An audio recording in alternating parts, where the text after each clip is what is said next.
Hello everybody, welcome to my first long-form video in quite some time. This is the first of 4 to 5 videos about my OCs and their stories. I do have an unfinished book I'd written about them in the past from years ago, but I changed up their lore a lot, to say the least. The old story was essentially just a copy of the first arc of Wings of Fire. So in this series of videos, I will be designing reference sheets for the main OCs and telling a bit of their story. This is my oldest OC, Iris.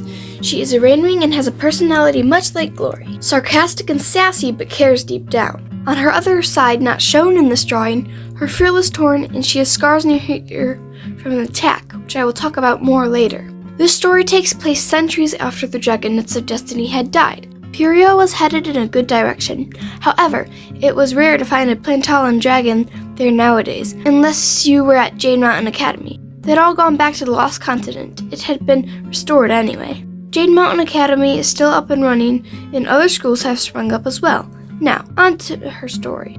Iris wasn't hatched in the rainforest.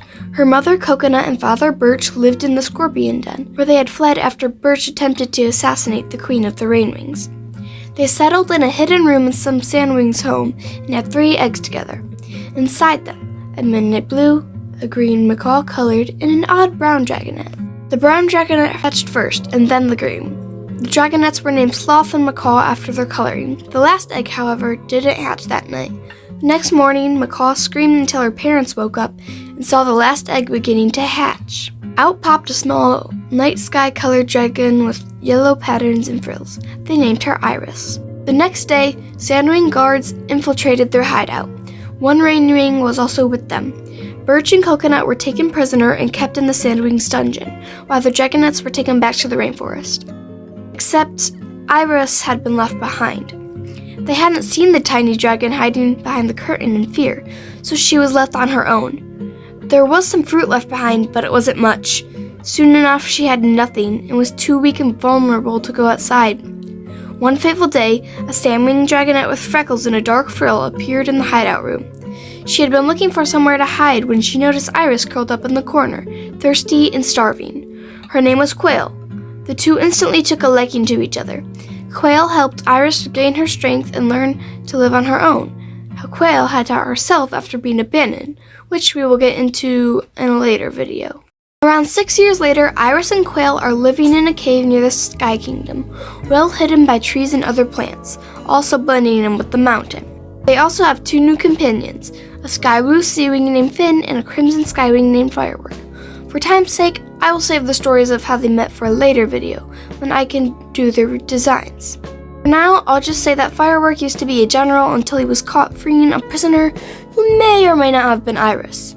So he had nowhere to go except live with Iris and her friends. Firework is a snarky, charming, loud, and quick-witted skywing. Iris can't stand him. At least, that's what she tells everyone, including herself. She knows that deep down she does like this dragon. In fact, she might even love him. He doesn't try to hide how he feels about Iris, constantly trying to charm her and get a hint of mutual love from her, which he never gets because she is excellent at hiding her feelings. At the time where Iris had gone out to find food, prey and fruit had been oddly sparse, so she'd had to go farther into the Sky Kingdom. A Skywing guard at his post had seen her snooping around and thought she was suspicious, and being act first think later, flew down and attacked her. He ripped her frill nearly all the way off, and it was hard for Iris to stay focused fighting through the pain. She couldn't aim her venom right. Firework just so happened to be flying above to look for her, since he was either worried or needed someone to bother. He swooped down and blasted fire at the guard, who retreated and flew off. Firework helped Iris back to the cave where Quail tended to her wounds. That's pretty much a brief summary of her backstory.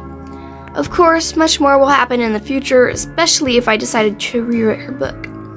Also, if any of you are interested in reading the story I wrote years ago, let me know in the comments and I will post it here on YouTube.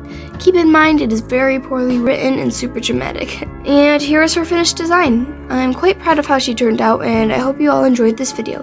Thank you for watching and I'll see you in the next one.